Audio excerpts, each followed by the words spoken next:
আজকে আলোচনা হবে ক্লাস 6 রায়মার্টিন প্রশ্নবিচিত্রা প্রথম পর্যায়ক্রমিক মূল্যায়নের school number 1 Arambagh high school. বলা হয়েছে উত্তর আকাশে 7টি উজ্জ্বল তারা, আমরা যাকে বলি সপ্তর্ষিমণ্ডল। লাল গ্রহ বলা হয় মঙ্গল গ্রহকে। ভারতের মহাকাশ গবেষণা কেন্দ্র বিষয়ক সংস্থা হল ইসরো। পৃথিবীর গড় ব্যাসার্ধ 6,400 কিলোমিটার। মাউন্ট এভারেস্টের উচ্চতা 8,848 মিটার। পৃথিবী কক্ষতলের সঙ্গে 66.5 ডিগ্রি কোণ করে হেলে আছে।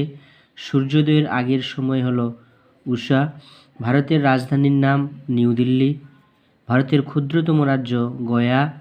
ভারতের দীর্ঘতম হিমবাহ সিয়াচেন। গঙ্গা নদী গতিপথের দৈর্ঘ্য 2,525 কিলোমিটার। সিন্ধু নদীর প্রবাহ কোথায় গিয়ে মিশেছে? আরব সাগর। এরপর 3 মার্কের যে প্রশ্নগুলি রয়েছে যে পশ্চিমবঙ্গ ছাড়া আর কোন কোন রাজ্যের সীমানা বাংলাদেশকে স্পর্শ করেছে? রায়মার্টিন নোটে 232 নম্বর পেজ।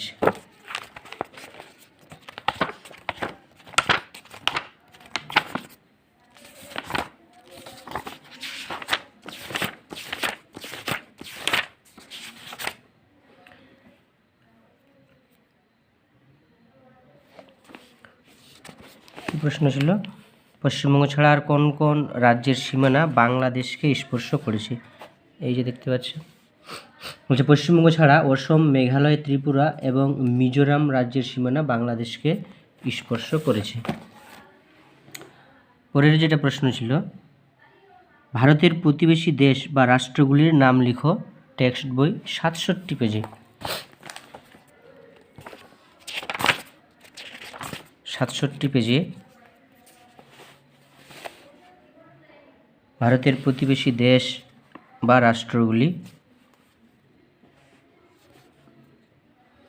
ভারতের উত্তর পশ্চিমে আছে পাকিস্তান, আফগানিস্তান। উত্তরে আছে চীন, নেপাল ও ভুটান। ভারতের পূর্ব দিকে মায়ানমার, বাংলাদেশ ও বঙ্গোপসাগর। পশ্চিমে রয়েছে আরব সাগর।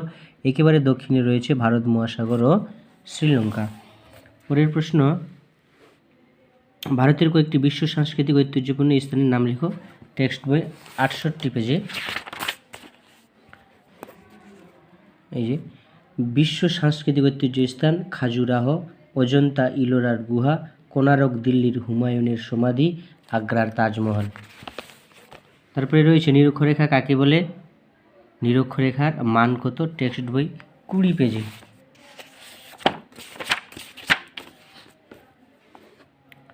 এই যে নিরক্ষরেখা কাকে বলে?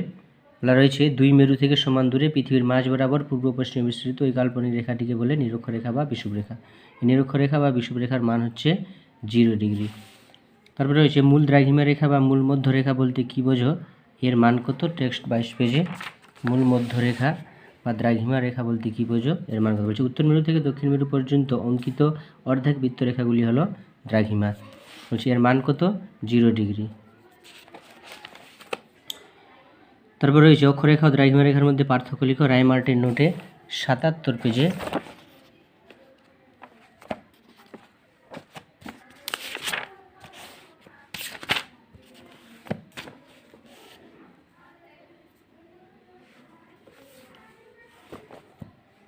এই যে অক্ষরেখা ও দ্রাঘিমা রেখার পার্থক্য।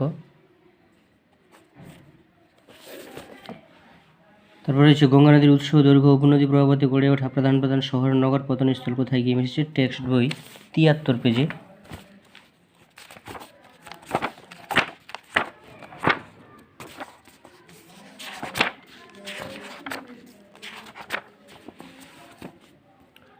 এই যে গঙ্গা নদীর উৎস কোন কোন বা এগুলো যেটা দেখতে পাবে দৈর্ঘ্য, ভারতের দীর্ঘতম নদী বলা হচ্ছে, উপনদী কী কী, প্রবাহতে কী কী শহর গড়ে উঠেছে, তার প্রবাহ পথ। তারপর রয়েছে ভারতের উত্তরের নদীগঠিত সমভূমি অঞ্চল সম্পর্কে যা জানো লিখো। ওই যে টেক্সট বই 72 পেজে যে উত্তরের নদীগঠিত সমভূমি অঞ্চল এইটুকু আলোচনা করতে হবে এবং এর সাথে কয়েকটি নদীর নামগুলি লিখতে হবে। গঙ্গা নদী সম্বন্ধে, সিন্ধু নদী সম্বন্ধে লিখতে হবে কিছু। তারপর রয়েছে ভারতের পশ্চিমের মরু অঞ্চল সম্পর্কে যা জানো লিখো, টেক্সট বই 76 পেজে। এই যে ভারতের পশ্চিমের মরু অঞ্চল সম্পর্কে যা জানো লিখো, এইখান থেকে এই অবধি লিখতে হবে, মরু অঞ্চল সম্পর্কে যা জানো লিখো।